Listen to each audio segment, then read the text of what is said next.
Olá, meus irmãos e minhas irmãs. Meu nome é Lorenzo, sou um trabalhador dessa casa e também trabalhador do movimento espírita. Hoje, nos coube conversar com vocês a respeito da negação da ciência e a saúde. Mas, antes de começarmos, vamos fazer uma oração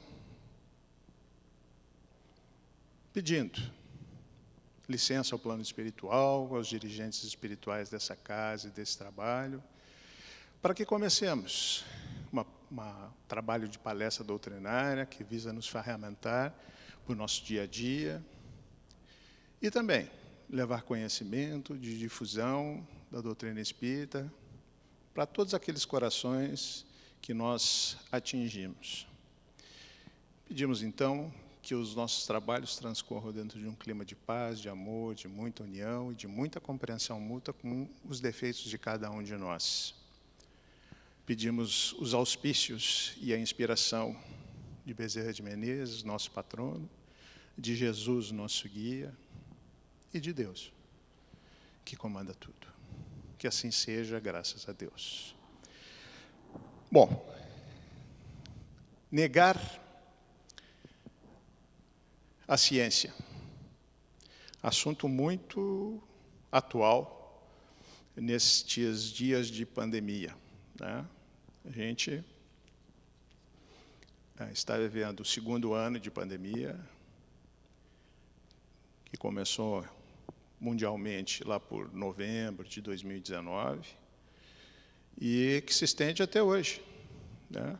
Até hoje a gente luta contra esse vírus, o Covid-19, que tem ceifado vidas de milhões de pessoas ao longo do mundo. Mas o que nós temos visto também ao longo desse tempo é que existe o tratamento científico, que é dado pelos países para essas doenças, e existe aqueles que negam a ciência. E o resultado de ambos são muito diferentes. Mas isso a gente vai desenvolver ao longo da palestra. Por agora, a gente tem que entender que somos espíritas. E se somos espíritas, e já lemos as obras básicas, codificadas por Kardec, compreendemos que o espiritismo é baseado num triângulo de forças espirituais. E esse triângulo de forças espirituais, para cada ponta desse triângulo, nós temos um tema muito importante. Então, o espiritismo é baseado em filosofia, religião e ciência. Negar uma dessas pontas em que o espiritismo é baseado é negar o espiritismo. Então, o espírita que nega a ciência, ele tem que rever a sua postura, porque ele está renegando a própria religião dele, que foi baseada e codificada em cima de preceitos científicos. Kardec usou, para a codificação, a cientificidade, porque ele era um cientista, ele era um pedagogo, ele produzia material científico para a pedagogia. E quando conheceu o espiritismo e se convenceu de que o espiritismo era verdadeiro, ele começou a produzir trabalhos científicos para o espiritismo, com outro nome, né? Agora com Allan Kardec, que é um pseudônimo de uma encarnação que ele teve como druida, porque na França ele já era conhecido como cientista, Denisard Hippolyte, né? Bom, a filosofia, a ponta da filosofia nos ajuda a entender a interação entre a humanidade encarnada e desencarnada e seu desenvolvimento. Como é que a gente interage e como é que a gente se desenvolve a respeito dessa interação, né? A religião é porque esses ensinamentos que a doutrina espírita nos trouxe nos ligam a Deus, nos trazem mais para perto de Deus. Nós conversamos com Deus e com toda a espiritualidade superior. E, por fim, a ciência nos liga à Terra. Ela nos explica Dentro do Espiritismo, começa com a explicação a respeito dessas comunicações, intercomunicações entre os desencarnados e encarnados, mas também estuda o restante dos aspectos humanos, né? Kardec mesmo disse que, ao longo do tempo, o Espiritismo ia se completar através desse triângulo de conhecimentos novos que iam se agregar aos antigos e que ia modificar a sociedade à medida que esses conhecimentos fossem difundidos na nossa sociedade. O Espiritismo, então, ele prega uma fé raciocinada, e essa fé raciocinada, ela não pode ser imposta, a gente tem que entender o que a gente está lendo, a gente tem que entender aquilo que a gente está professando, e, principalmente, entendendo e lendo, acreditar naquilo. Mas acreditar não com a base na crendice, mas acreditar com a base na ciência, daquilo que já estão trazendo para nós, daquilo que a espiritualidade está trazendo para nós. E, ao longo do tempo, tivemos essa interação espírito encarnado, através de vários espíritos encarnados que nos trouxeram ciência, né? Começando com Emmanuel, André Luiz, Manuel Filomeno de Miranda, Joana de Ângeles, e aí vai, né? Essa pleiade de espíritos que nos ensinam ciência e fazem com que o Espiritismo seja uma fé raciocinada é grande, né? Humberto de Campos, enfim, a pleiade de irmãos desencarnados que colaboram conosco é muito grande, né? Começando pelo nosso patrono, Bezerra de Menezes também, que produz muita coisa em termos científicos, para nós, né? Através da espiritualidade para nós. Então, o espírita começa desde cedo entendendo os processos que nos fazem desenvolver como ser humano, e é para isso que a gente reencarna. A gente reencarna para crescer como ser humano, para resolver os problemas anteriores que nós não conseguimos resolver e deixamos para trás. Então, a gente tem mais uma oportunidade, em mais uma reencarnação, de trabalhar esses aspectos. Então, se a gente parar para pensar, a nossa vida é baseada em ciência. E como é que nós vamos renegar essa ciência, né? A gente tem que entender que existem algumas leis que são fundamentais para nós. Uma delas é ação e reação. A cada reação foi gerada por uma ação e vice-versa. Então, o que eu tenho que entender com isso? Que todas as minhas escolhas que eu faço na minha encarnação, seja encarnado ou desencarnado, ela vai afetar na minha vida futura. E eu tenho que entender isso. E essa vida futura é a diferença entre eu ter felicidade ou ter amargura.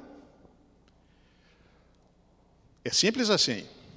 Porque cada escolha errada que eu fizer vai gerar alguma coisa ruim para a minha encarnação ou para as minhas encarnações, dependendo da profundidade da escolha. E quando eu consigo entender o processo, entender todo esse tríplice aspecto e resolver pelo melhor, eu vou ter evoluído na minha encarnação, eu vou ter ganho encarnações no futuro. Então, é simples assim. Esse processo não é difícil de entender. Ele só é difícil de se colocar em prática, que a gente não se deixe contaminar por tudo aquilo que nós vivemos nessa sociedade materialista que nós mesmos criamos. E se eu entender que esse processo dessa pandemia é também o resultado de um mundo materialista, em que nós não nos preocupamos com os nossos irmãos, em que o egoísmo, ou seja, o idolatramento de nós mesmos, é o mote que gera, que faz funcionar a nossa sociedade. Né? Enquanto eu estiver bem, o resto não importa. Mas a ótica espírita não é essa. A ótica espírita, ela nos ensina a trabalhar com todos e que, se a humanidade não está feliz, eu não estou feliz. Eu tenho que trabalhar pelo bem e pela evolução da humanidade, e isso vai depender das escolhas que eu fizer. E essas escolhas, a gente tem que entender que elas têm uma uma ação enorme na nossa vida futura.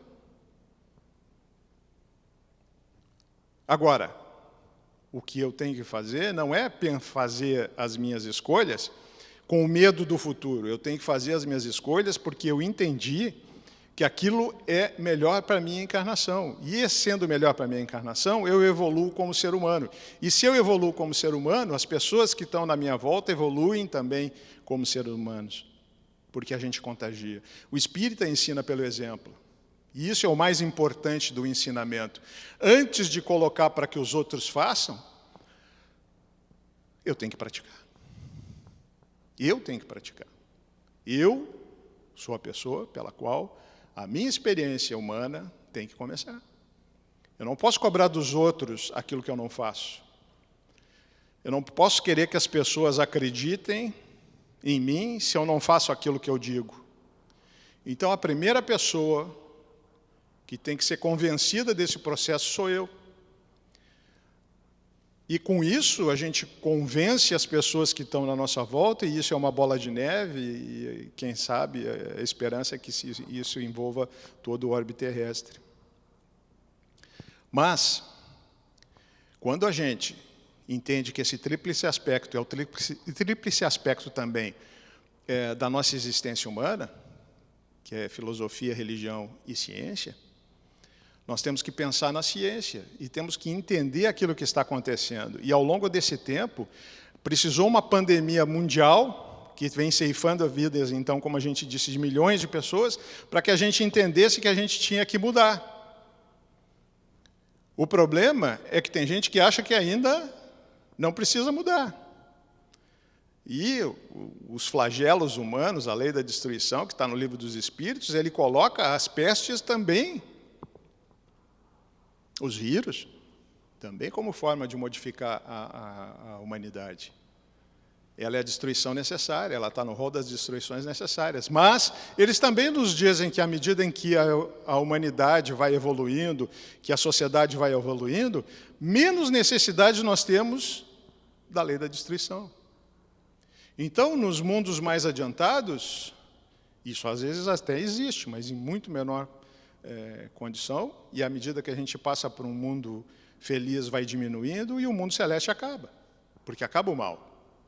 E o nosso conflito entre bem e mal é o que vai nos definir e é o que vai definir o nosso futuro.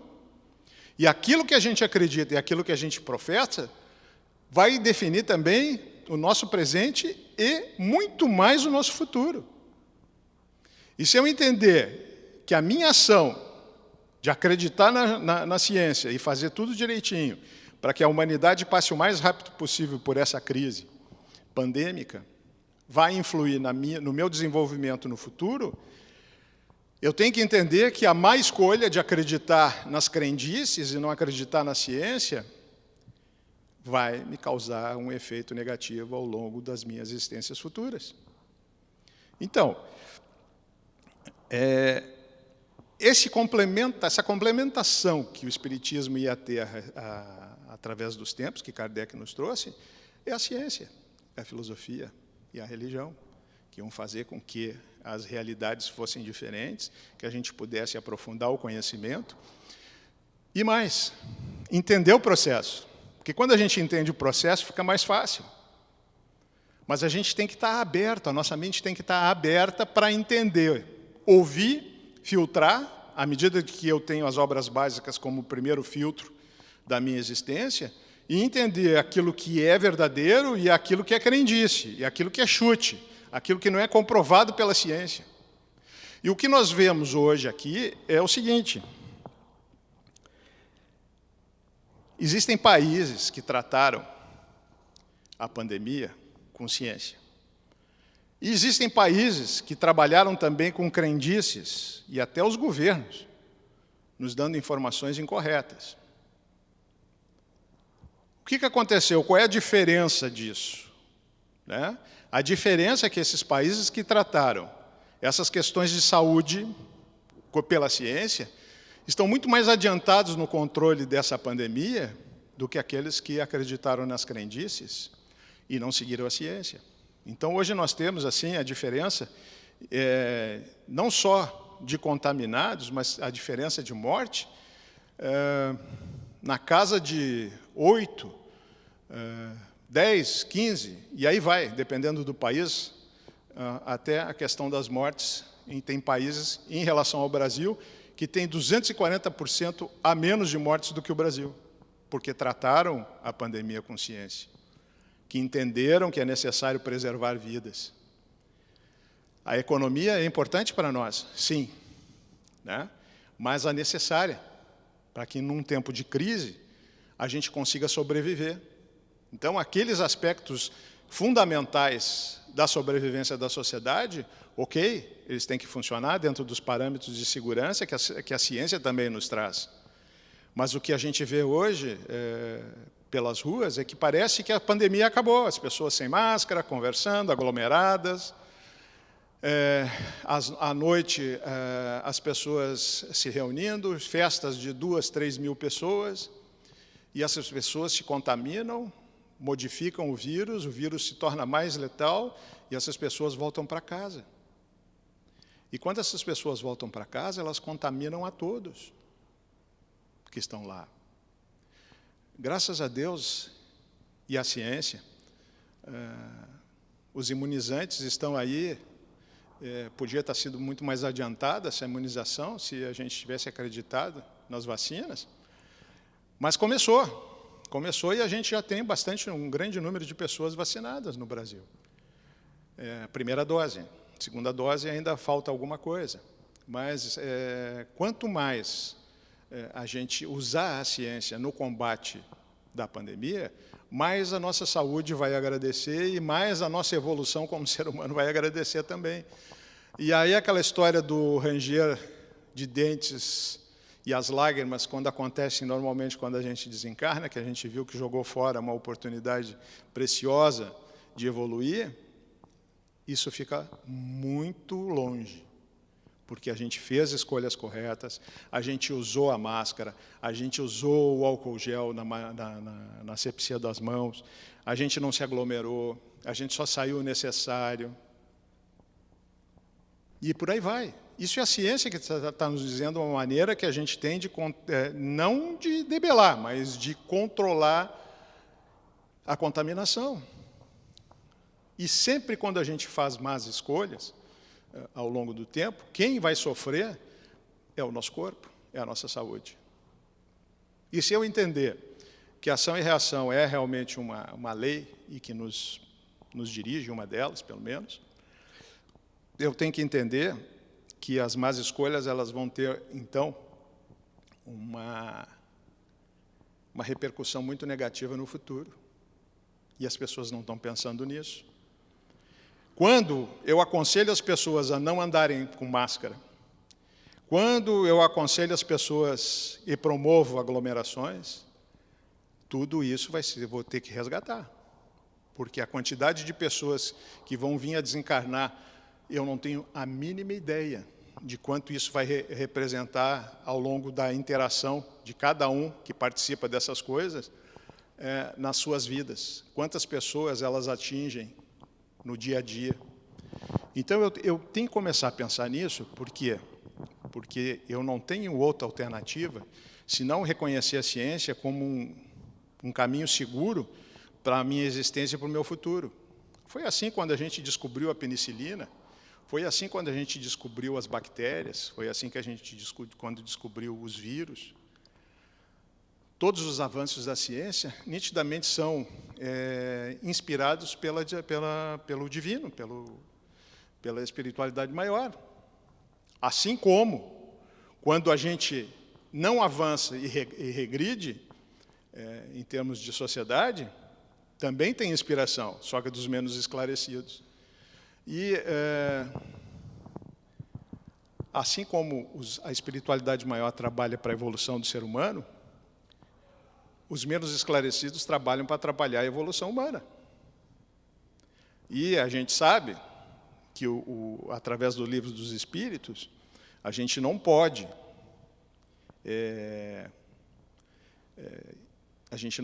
deixar de ter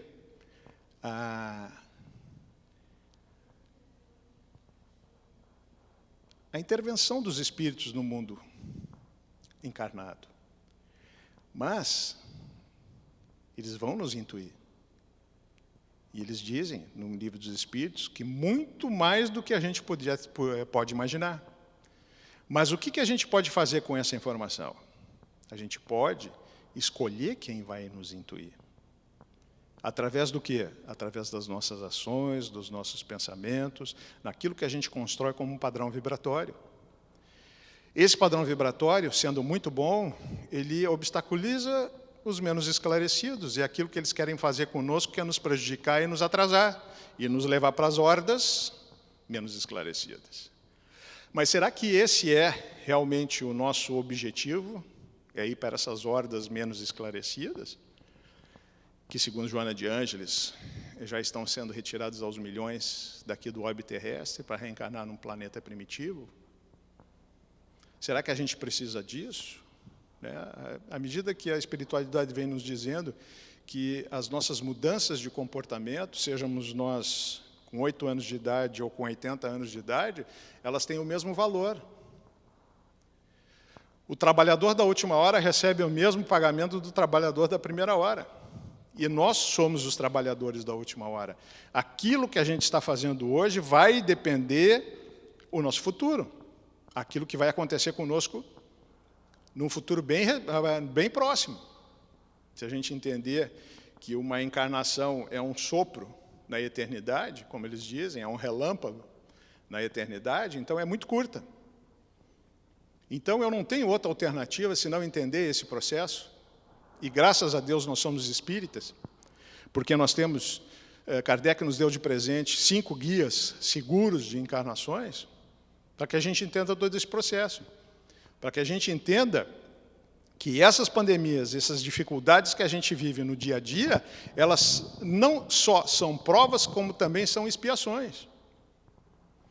Que as provas são aquilo que a gente traz de outras encarnações para resgate, e as expiações é aquilo que nos testam a nossa fé. O resultado é praticamente o mesmo, né? Que é o aprendizado, e a gente tem que entender que essas dificuldades têm que trazer um aprendizado para nós, porque senão elas vão ser em vão. O que adianta a gente passar por uma dificuldade e não aprender com ela?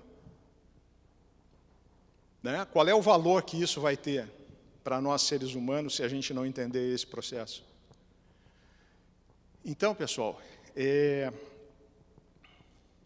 negar a medicina, entender que eu tenho um arsenal de coisas que protegem a minha saúde e que preservam a minha existência, e eu negar isso, negar a influência dos bons espíritos, como se ouvir a desencarnar dessa negação? E mais, e pior, se eu vir a fazer os outros a desencarnarem dessa minha negação e dessa minha influência, como é que eu vou ser encarado quando eu desencarnar? Se eu tenho a possibilidade de me preservar e não me preservo, e abrevio a minha vida, isso não é um suicídio? Quando eu desencarnar, eu não vou ser encarnado como um suicida? E mais, se eu fizer pior, fazer as outras pessoas desencarnarem, eu não vou ser considerado como um homicida?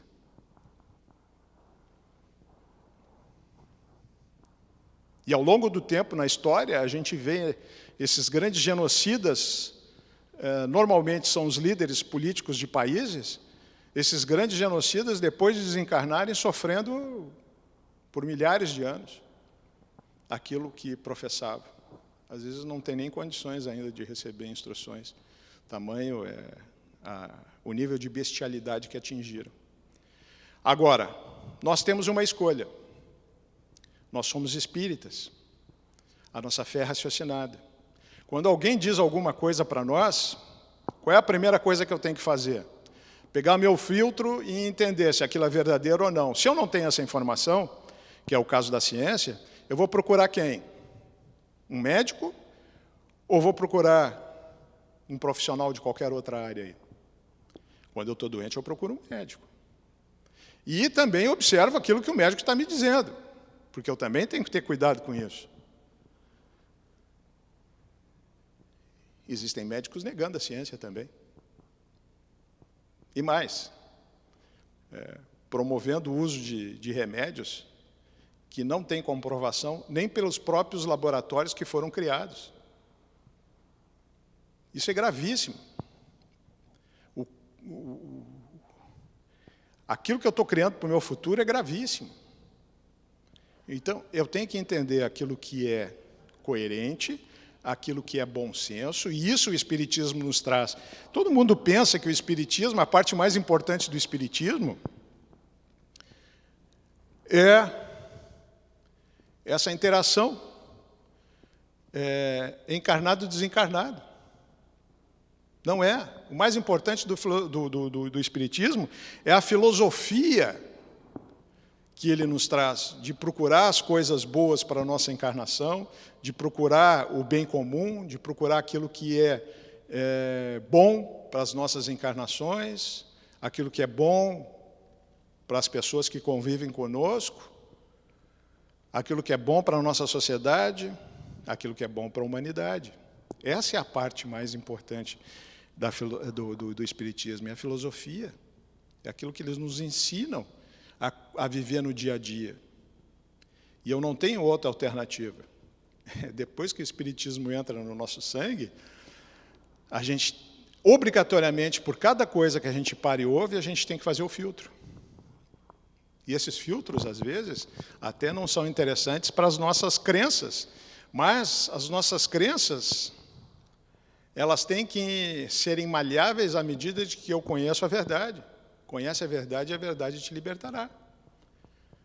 É por isso que o Espiritismo é uma fé raciocinada, porque ela não delega para ninguém o bem-estar individual. Eu sou responsável pelo meu bem-estar individual, eu sou responsável por aquilo que eu decido da minha vida. E assumo a responsabilidade pelas minhas decisões.